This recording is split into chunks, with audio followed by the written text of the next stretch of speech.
Hi friends, வணக்கம். எல்லாருமே யூடியூப்பில் வந்து வீடியோ போடுறாங்க. வியூஸ் போக மாட்டேங்குது. அப்புறம் பார்த்தா டக்குன்னு வியூஸ் போயிடுது. என்ன காரணம் அப்படின்னா, யாரையாவது ஒருத்தவங்கள அவங்க எடுத்து வச்சுக்கிட்டு பேசி ட்ரெண்ட் ஆகிடுறாங்க. ட்ரெண்ட் ஆனவங்கள எடுத்து வீடியோ போடுறாங்க, ட்ரெண்ட் ஆகிடுது. நானும் நிறைய ஃபேமஸான சேனல்லாம் பார்த்துட்டு தான் இருக்கிறேன். வீடியோலாம் போட்டுட்டு தான் இருக்கிறாங்க. திடீர்னு பார்த்தா ட்ரெண்ட் ஆகி போயிடுறாங்க. அதில் வந்து நான் ஒரு 3 கேட்டகரி இருக்குது. உண்மையை சொல்லி நல்லா வீடியோ போடுறவங்க அது ஒரு வகை. உண்மையை சொல்லி கரெக்டாக சமுதாயத்தை திருத்துறதுக்காக வீடியோ போடுறவங்க அது ஒரு கேட்டகரி.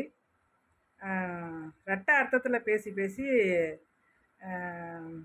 சென்டிமெண்ட்டாக பேசி தனக்கு உள்ள சூழ்நிலையை சொல்லி கெஞ்சி கூத்தாடி அப்படியும் அது நான் எடுபடலை அப்படின்னா வார்த்தைகளையும் அசிங்கமாக போட்டு பேசி ட்ரெண்ட் ஆகிடுறாங்க.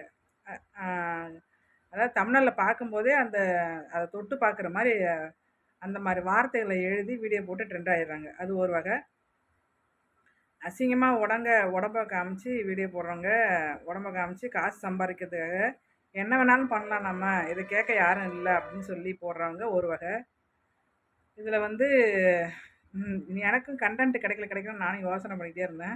நிறைய பேர் எப்படி ட்ரெண்ட் ஆகுறாங்கன்னு இப்போ தான் நான் பார்த்து கொஞ்சம் கொஞ்சமாக எத்தனை வருஷமாக நான் இதில் இருக்கேன். ஆனாலும் எனக்கு அந்த மாதிரி தோணவே மாட்டேங்குது. யாருமே பேசி தான் அதில் முன்னேறி வரணும்னு அவசியமே கிடையாது. கண்டென்ட் கிடைச்சாலுமே நம்ம வந்து மற்றவங்கள மட்டம் தட்டி பேசி மேலே வரக்கூடாது. ரெண்டாவது வந்து நல்ல விஷயங்களை சொல்கிறது, நல்ல விஷயம் உண்மைலாம் வந்து ரொம்ப கனமானது. உண்மை வந்து கனமானது, சீக்கிரம் பரவாது, எங்கேயும் போகாது. பொய் வந்து காற்றில் பறந்து போயிடும் சீக்கிரம், அது கனம் இல்லை. அதனால் நாங்களாம் ஃபேமஸ் ஆகாது. நான் 4 வருஷமாக வீடியோ போட்டுட்ருக்கேன். ஆனால் நான்லாம் ஃபேமஸ் ஆகிறதுக்கு காரணம் உண்மையை பேசுகிறதுனால தான் நான் நினைக்கிறேன். ஃபேமஸ் ஆகுங்க, ஆனால் வந்து நல்ல கண்டென்ட் எடுத்து போட்டு ஃபேமஸ் ஆகுங்க.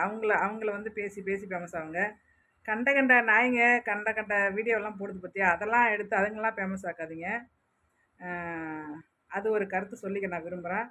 அதாவது நல்லா வீடியோ போடுறாங்களா, சமுதாயத்துக்கு கருத்து சொல்கிறாங்க பார்த்தீங்களா, நல்ல கருத்து சொல்கிறாங்க பார்த்தீங்களா, அவங்களோட வீடியோவை எடுத்து நீங்கள் போட்டு அவங்க அந்த மாதிரி நீங்கள் நல்லா ஃபேமஸ் ஆயிருங்க.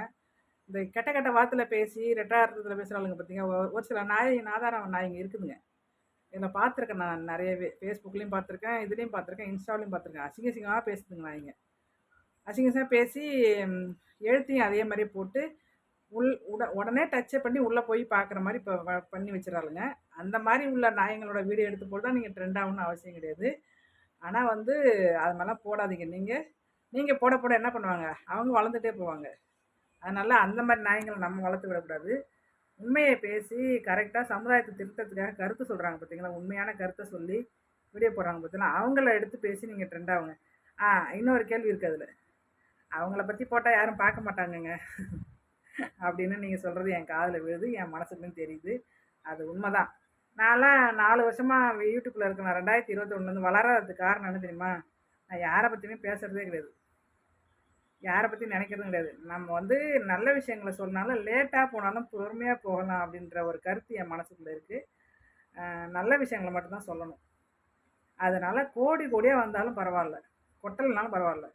ஆனால் ஒரு சில பேர் அப்படி தான் இருக்காங்க. ஆனால் யூடியூப்பில் இருக்காங்க, ஆன்மீகத்தை பற்றி பேசுகிறாங்க, நல்ல விஷயங்களை சொல்கிறாங்க, குழந்தைங்களை வளர்ப்பு பற்றி பேசுகிறாங்க, சமையல் பண்ணுறாங்க, தையல் வீடியோ போடுறாங்க. ரெண்டாவது வந்து இது ஆரி ஒர்க்கு, அதாவது தையல் சம்மந்தப்பட்டது, தொழில் சம்மந்தப்பட்ட வீடியோலாம் போடுறாங்க. இவங்கெல்லாமும் இருக்காங்க இதுக்குள்ளே. அவங்கெல்லாம் ஏன் முன்னேறி வரல அப்படின்னு காரணம் யோசித்து பார்த்தா, அவங்க யாரை பற்றியும் பேசலை, அவங்க வேலை மட்டும்தான் கரெக்டாக செய்கிறாங்க. ஆனால் அவங்களும் பணம் வாங்கிறாங்க, சம்பாதிக்கிறாங்க. அவங்க யாரை பற்றியும் பேசுறது கிடையாது.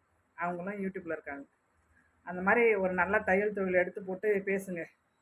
இவங்க நல்லா தப்பாங்க, இவங்கக்கிட்ட தையுங்க, இவங்கக்கிட்ட கிளாஸ் எடுத்துக்கோங்க, இவங்ககிட்ட அந்த மாதிரி தையல் தொழில் எடுத்து போட்டு பேசுங்க. நல்லா சமைக்கிறாங்க பார்த்தீங்களா, அவங்களோட வீடியோ எடுத்து நம்ம போட்டு ட்ரெண்ட் ஆகிக்கலாம். இவங்க சூப்பராக சமைப்பாங்க அப்படின்னு சொல்லி. அதே மாதிரி நல்ல கருத்தை சொல்கிறாங்க பார்த்தீங்களா, இவங்க நல்லா பேசுவாங்க அப்படின்னு சொல்லி அவங்க கருத்தை போட்டு நம்ம ஃபேமஸ் ஆகிக்கலாம். இந்த மாதிரி நல்ல விஷயங்களை பரப்புறதுக்கு பாருங்கள். கண்ட நாதாரிங்களோட வீடியோவை எடுத்து அதுங்களோட ஃபோட்டோ இப்போ தமிழில் வச்சு பெரிய ஆள் ஆகும்னு நினைக்காதீங்க. அந்த நாய்ங்க தான் வளரும். புரியுதா உங்களுக்கு? பொதுவாக சொல்கிறது கருத்து எல்லாருக்குமே இது. அதனால் வந்து நான்லாம் வளராத இருக்கிறதுக்கு காரணம், கொஞ்சம் கொஞ்சமாக வளர்றதுக்கு காரணம் என்னென்னா, நமக்கு வந்து சமுதாயத்துக்கு ஒரு நல்ல விஷயத்த சொல்லணும். அதை வந்து யாரும் பார்த்து கெட்டுடக்கூடாது.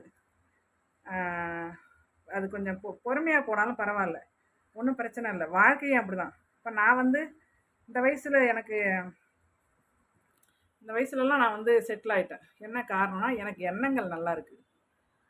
என்ன எண்ணங்கள்? நல்ல எண்ணங்கள் இருக்குது. எல்லாரும் நல்லா இருக்கணும், என் கூட இருக்கிறவங்க நல்லா இருக்கணும். நான் வந்து எனக்கு இப்போ என்ன வயசுன்னு நினைக்கிறீங்க? கிட்டத்தட்ட 44 வயசு ஆகுது. இந்த 44 வயசுக்குள்ளே நான் வந்து கல்யாணம் பண்ணி குழந்தை பெற்று 2 சம்மந்தம் போட்டு 2 பேரப்பிள்ளை தூக்கிட்டேன். என்னைய பார்த்தா அப்படி தெரியுதா? ஆனால் எண்ணங்கள் வந்து எனக்கு நல்ல எண்ணங்கள் இருக்குது. நான் வந்து நல்ல எண்ணங்கள் வளர்ந்தேன், வளர்க்கப்பட்டேன். யாருக்குமே நம்ம மனசால கெடுதல் பண்ணக்கூடாது. யாரையா திட்டேன்னா நான் மன்னிப்பு கேட்பேன். சின்ன பிள்ளைங்களா இருந்தாலும் கூப்பிட்டு, சாரிம்மா நான் முன்னாடி கோவத்தில் பேசிட்டேன், சாரி மன்னிச்சுக்கோன்னு கேட்பேன். சொல்லிடுவேன் நான். ஃபோன்லேயும் கூட கூப்பிட்டு, நேரில் கூட கூப்பிட்டு, நான் அன்றைக்கி ஒரு நாள் பேசினேன்ல, தப்பு மன்னிச்சுக்கோம்மா அப்படின்னு சொல்லுவேன். அந்த மாதிரி ஆள் நான். அதனால் வந்து தயவுசெய்து மக்களே, நீங்கள் வீடியோ எடுத்து போடுறீங்கன்னா நல்லவங்களோட வீடியோ எடுத்து போடுங்க. நல்லா சமையல் கலை எடுத்து போட்டு அவங்க பேரை சொல்லி, ஒரு செல்வின்னு வச்சுங்களேன், அவங்க நல்லா சமைக்கிறாங்கன்னா, செல்வி அக்கா சூப்பராக சமைப்பாங்க, இவங்களோட வீடியோ பாருங்கள் அப்படின்னு சொல்லுங்கள். ஆன்மீகத்தில் வந்து டிஏ ஜோசப் ஐயா எனக்கு ரொம்ப பிடிக்கும். அவரோட வீடியோ பார்த்து நான் 10 வருஷமாக பார்க்குறேன். 6-7 வருஷமாக பார்க்குறேன். அவரோட வீடியோ பார்த்து தான் நான் வந்து துளசி மடமே வச்சு சாமி கும்பிட ஆரம்பித்தேன். என் குடும்பம் முன்னேற ஆரம்பிச்சேன்.